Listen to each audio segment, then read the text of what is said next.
All right, here we are again. It's November 12th, 2020. This is Scott's Boring Podcast. There's not a lot going on in here because we're still in the pandemic, and I got nothing. But there's a lot going on out there. So we don't like to talk about what's going on out there too much on Scott's Boring Life. But like I said, I got nothing here, so we need to go out there. All right? We'll be careful. So, it's November 12th, Scott's Boring Life. I'm Scott. Let's do it. I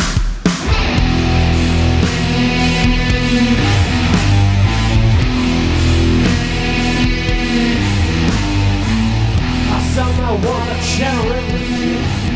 I've gotta file my heart. I hope So, it's interesting.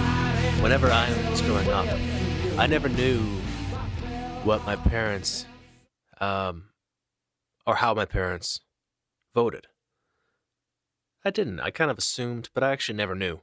And it was really, really inappropriate. I think I would have got grounded if I would have asked. It's hugely inappropriate. And we weren't to ask anybody else's parents how they voted. And I wonder if that was unique to my household. I assumed that everybody was like that. And that's how it is when you're growing up, right? You don't realize that different families, different houses don't all run by the same rules. But that's how it was for me. And I never really thought much of it. In fact, until recently, I was the worst kind of person. I was the kind of person that, everybody got pissed off about. And I wasn't a Democrat and I wasn't a Republican. I wasn't liberal. I wasn't conservative. I was worse than any of that. I didn't give a shit. I just didn't give a shit. Never did. Not really, I mean, certain leaders would piss me off, like the next guy. But I didn't give a shit. I do now. But I don't know. I guess everyone around me just it seemed kind of a showtime.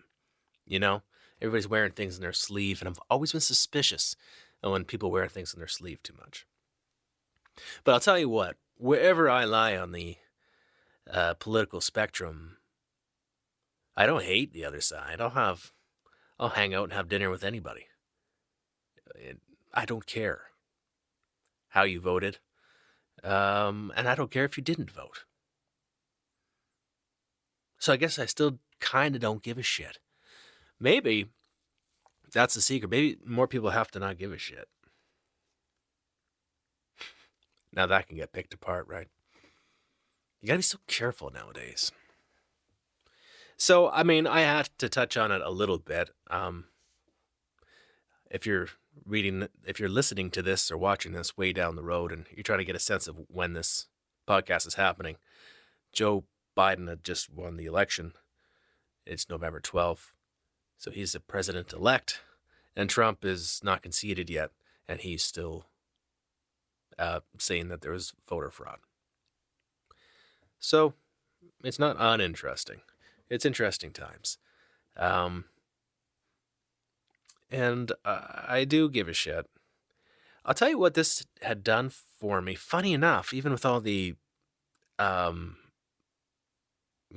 accusations of fraud, this election has restored my belief in the system a little bit. I don't know why.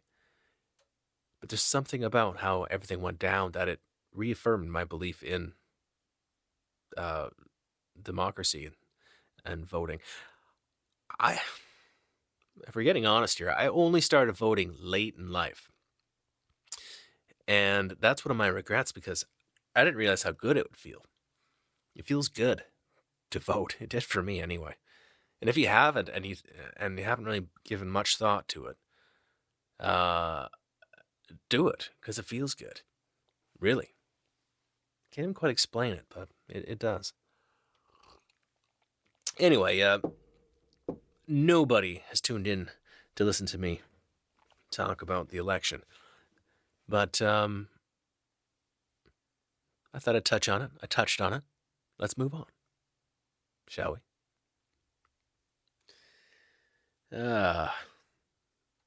It's nice to be. Ignorance is bliss more than ever, I think, right now. Watching the news and getting wrapped up in everything, it's hard not to. What a bad idea that is. And if you can just ignore it all, I guess the argument is that's the worst thing you can do, because you should be fighting the good fight and fighting for your cause and putting your voice where it needs to be. Yeah, maybe. But you're going to die young from stress. So sometimes I think it's good just to turn everything off and, walk it off, man. What I was doing, what I do is I get trapped in YouTube. God, so bad. Not proud of it, but that's my guilty pleasure. I can get down a YouTube hole deep, man. I can get deep in a YouTube hole, and sometimes there's just no getting out. Hours upon hours pass. I'm a real fan of YouTube, but it could be, it's not always good. It's not always constructive. It can be a distraction, and not the good kind, like I was talking about earlier. But what I got into was looking at, or listening to, watching isolated tracks from classic songs. Do you know what I mean? Like, I think of a classics, like maybe Stairway to Heaven. And what you could do now, I mean, I can do it with my studio. It's an easy thing to do, is you can isolate just the vocals. So you take all the music out and hear just Robert Plant singing a cappella, as if you were in that sound booth with him. So it's interesting. And I got down a hole, and it's amazing. Like the one was Eddie Vedder, it was Pearl Jam playing in a festival, and they took out all the fans screaming, all the festival sounds, all the wind noise.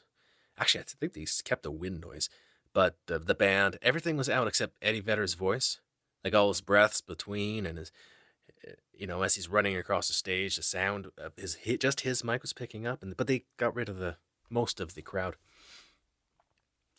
It was interesting. But then it dawned on me that I think maybe there's something sacrilegious about that. It wasn't meant to be listened to that way. For some reason, like a modern electronic song, if you isolated the kick drum or the hook or something, not the same. Go for it. But nobody does that, right? Or maybe they do. I don't know. That's not my world. But there seems to be something wrong about these isolated tracks, because it wasn't meant to be listened to that way. And you didn't ask if it was okay. So I've stopped. I mean, I think I've listened to them all anyway. But do you know what I mean? It doesn't seem right. It doesn't seem right to me. To take a Jimi Hendrix song and take away everything but his voice. He's self-conscious about his voice. And he's struggled to get it in the mix just so, and it was meant to be certain parts are meant to be played off of something else, like a guitar or a kick drum or something. And it doesn't seem right. All right, I'm going to move on. But I thought that was interesting, and I hope you do too, and I hope you don't go and fall down the same YouTube hole I did. What else? Something else I like to do is watch really gifted speakers speak. People, the high IQ type, the scientists of the world. I really like watching lectures and speaking events of extremely gifted people with obviously high IQ communicating. There's nothing better.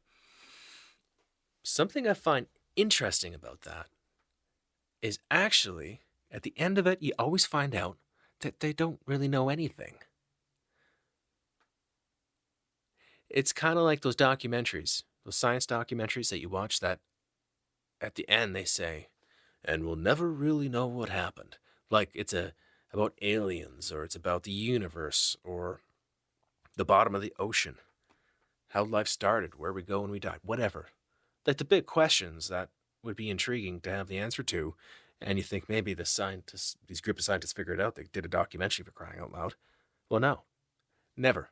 There's no documentary ever where at the end they say, and this is the answer. At the end they say, we have no fucking clue.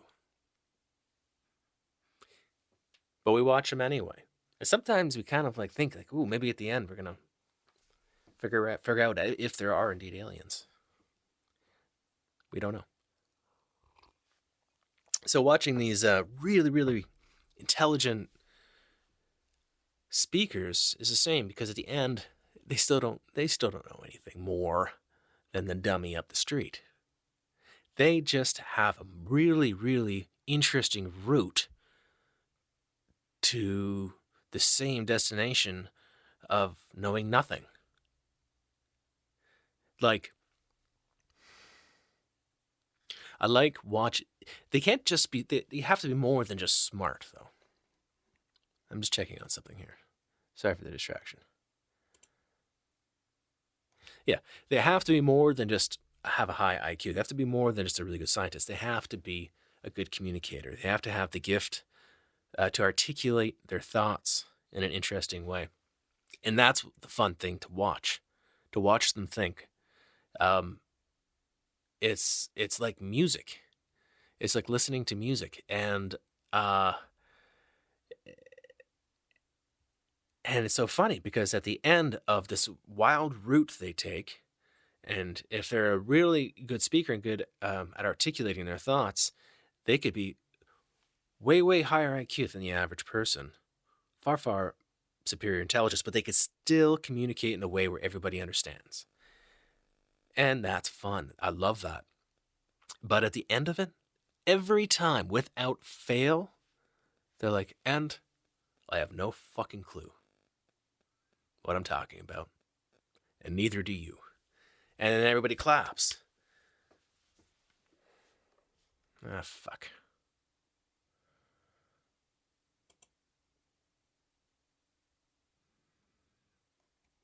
Well, I had video here, but it froze. I'm having a tough time figuring out this video thing. It doesn't matter. We're going to push on. This is a podcast after all, and I'm starting to question the whole video part of it. But anyway, on the YouTube, I like to,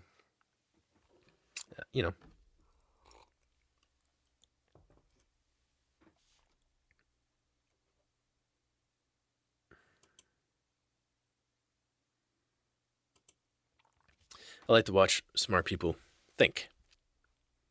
It's a lot of fun. Okay, sorry about that stuttering, and I was just fighting with the video, but I'm just going to let it go, and we're going to push on. So, but I'm not one of those people. I'm not one of those geniuses by any stretch of the imagination, and I think maybe you knew that. But it's fun being an average guy. I mean, you can get entertained and enthralled and bewildered by the littlest things. Like the face recognition thing on my I don't have my phone. I have an old phone, but I have it on my laptop. So I open my laptop, my camera blinks red, and then it says, "Hi, Scott," and it opens. But sometimes it doesn't. It blinks red, and it says it doesn't recognize my face. So the face recognition thing on my laptop is still my face. It was the same face as yesterday, at least I think. And then as it's taking its time, I'm looking at the camera, kind of like moving around. I'm thinking, fuck. What happened to my face? Is it still the same face? If I go into the mirror, is it going to be a different guy? Was there some kind of accident last night I didn't know about? That I just forgot about? I'm about to remember? Fuck. Whose face is, will I see when I go to the mirror? And then it says, hi, Scott. And finally, it just goes on and I forget the whole thing. But sometimes there's about a good 30 seconds where I have an existential crisis. I don't know. The lamp next to where I do my laptop YouTube holes, whenever I turn it on, it's that kind that you turn and it clicks on. You don't pull a string, you don't flick a switch, you turn this little knob thing. Well, it's fucking bullshit. Yeah. Because sometimes you have to click it a few times. It's kind of like, I don't know. Like you're trying to light a pilot light in a propane stove. Like click, click, click.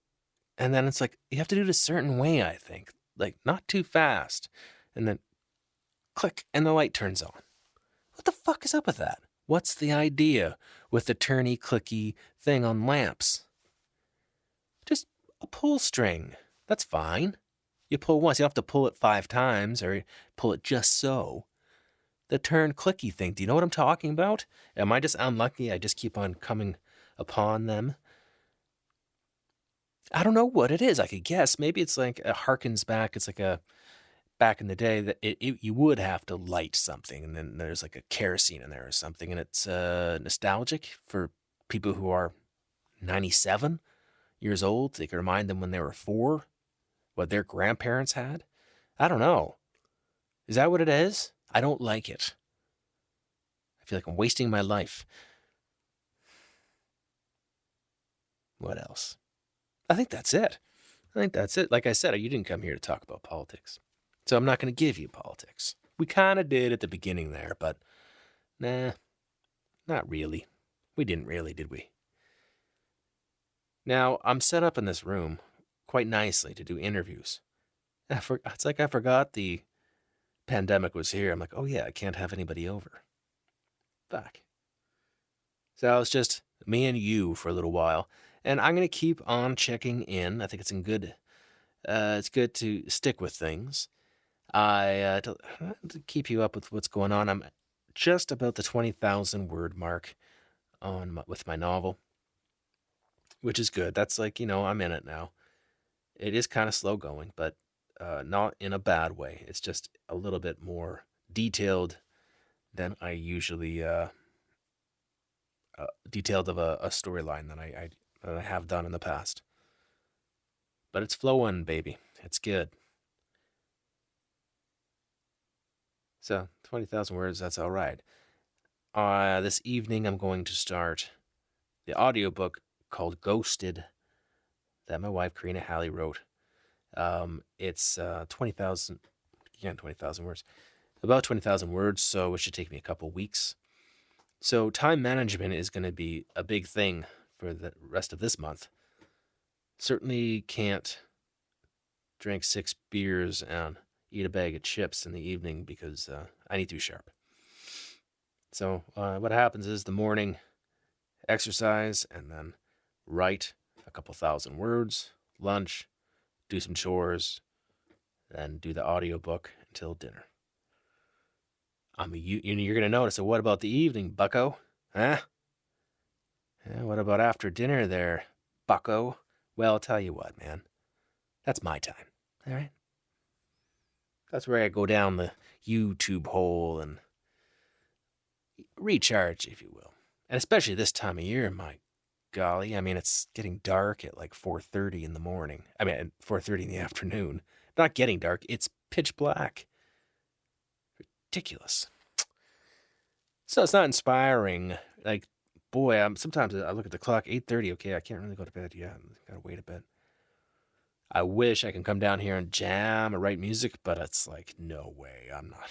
I got nothing left. And I was in the studio most of the day. I don't want to go back.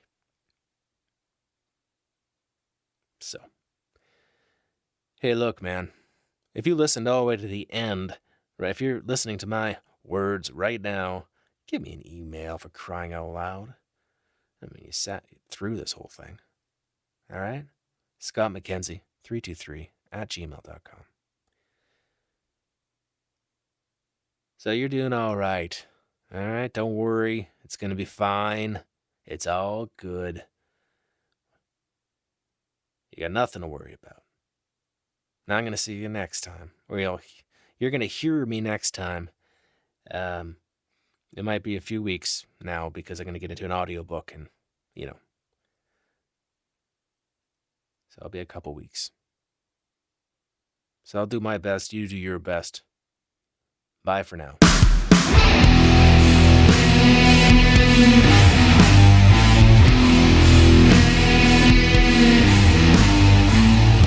somehow wanna share it with you. I've got a fire in my heart. I hope it reaches you.